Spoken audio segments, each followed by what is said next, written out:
Hi, I'm going to talk about why we should be going fully Google and everything that Google offers. So the first thing, Google in itself offers a wide variety of free resources that can truly benefit the classroom. You can access your Google files and even work offline. And the best part is everything I'm going to talk about is free.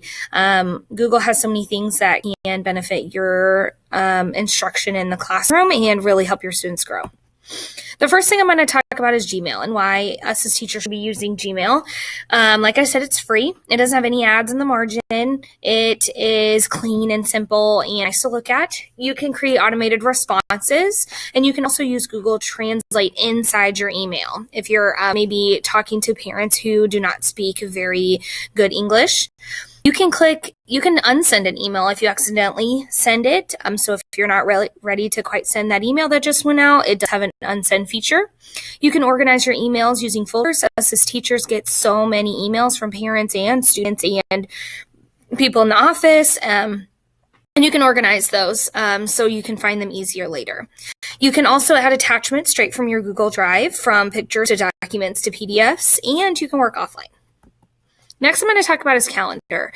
Calendar is a great tool that you can create a private calendar, a public calendar, a team calendar, calendar for your community. So for the whole entire school district, you can have a calendar that parents and students and teachers can all view and everyone can be on the same page. We can share these calendars with the public, or we can keep them private to ourselves. You can color code and organize them, which I love. There's also offline phone syncing capabilities, so you can get your calendar on your phone, so you can always see what's going on. And you can also add attachments into your calendar. So if you're using Calendar to talk about assignments you have due, you can attach those documents inside so your students can access them later. Google Sites is an easier way to create a website for teachers and students if they want to create websites, but it's really easy to use for all experience levels. You can add your calendar that I just talked about inside your site. You can also add attachments. You can have various tabs to break up the site and organize important info. So down here in our 6th grade wing, we can have one Google site for all, and all the 6th grade teachers can have their own tab. It's also super customizable. There's no creating codes to make it look cute and pretty, and they already have generated themes and stuff for you, so you're not having to do really hard work in trying to figure out what color scheme you want. Google Drive is something that comes with Google when you have a Google account. It organizes all of your documents. It organizes all your files. You can create shareable folders, and you can share those with teachers or students. Once you've shared those folders, then whoever is in the folder has access to everything that's in the folder. You can work offline and you can organize offline. Google Drive holds all types of documents, Word docs, photos, PDFs, Google Slides, Sheets, all kinds of stuff. You can organize folders and then create subfolders, and you can also color code. So if you want all of your language arts stuff to be a certain color, you can do that. And like I said, with the other stuff, it's free. So Google Docs, Slides, and Sheets, I'm going to put all together because they have kind of the same attributes. They're all free. Like I said before, you can work offline on all three of them. You can share documents with other people so they can either view it, they can comment it, or they can be a collaborator and they can edit it. You can also restore revisions.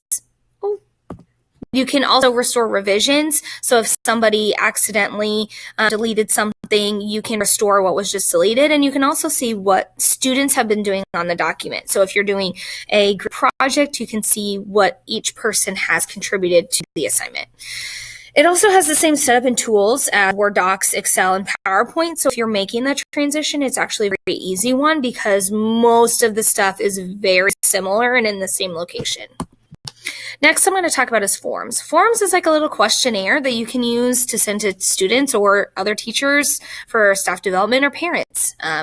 You can work offline again, and it's free. It shows data for each question. So each question that you ask, you can look at the breakdown in the data and how many people clicked each one. And that's really nice because it kind of shows you just how everything is broken down. You can create various types of questions. It can be multiple choice. It can be matching. It can be select multiple answers.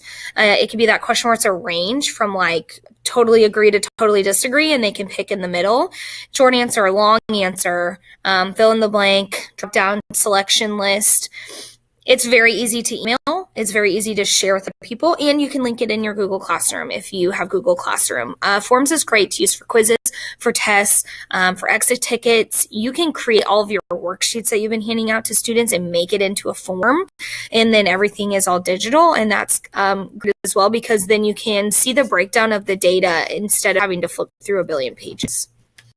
So Chromebooks are a tool that is created by Google. They're like a little laptop. They are lightweight, they're compact, they're durable. The Chromebooks that we have a rubber border, and so when they bump them into the desk, it doesn't really hurt it. It's small enough for them to fit in their backpack. It runs all the Google systems. It allows you to add extensions to the device, and I'll talk about extensions later, but all the extensions and apps that you download, it's all right there on the device. They're easy to use for all skill levels. The keyboards are super simple. It doesn't have a bunch of nonsense that the students will not need.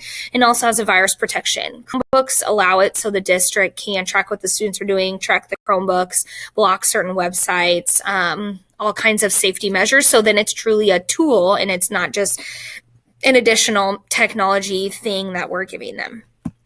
So Google Classroom is super great. You in Google Classroom can create different classes by subject or hour. It breaks up your students per class so they're not all dumped into one thing. You can assign specific assignments to either a single student who maybe needs higher or lower assignments, or a group of students. So if you're doing a group project and you have different expectations for different groups, you can assign that to a certain group of students. Really easy grading. You can type in the grade and then do split screen and add it into your grade book. Students can easily see that what their grade is. You can return things to students with comments so they can see it. You can enter documents that you've already created for your students. So if you have PDFs or Word docs or forms or whatever you've created, it inserts really easily into Google Classroom and nothing has changed.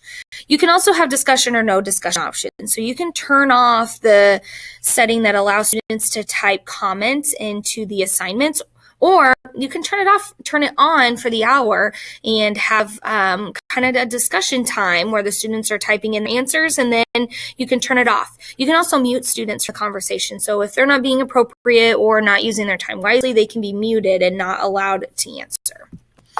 Next are the apps and the extensions. Google Apps has a great web store, Chrome does, and it assists you with all your classroom expectations. It has stuff that helps your content, and it also helps students' organization. Some examples, they offer planners, they offer highlighters, they offer text-to-speech, flashcards, tons of stuff that can really benefit your classroom. And it's also linked directly to your Google account, so you can use your apps wherever you are on any device. So that's great for when students go home and maybe they need to use the highlighter tool. If they get on a different computer, they can just use it at home and it just picks up where they left off.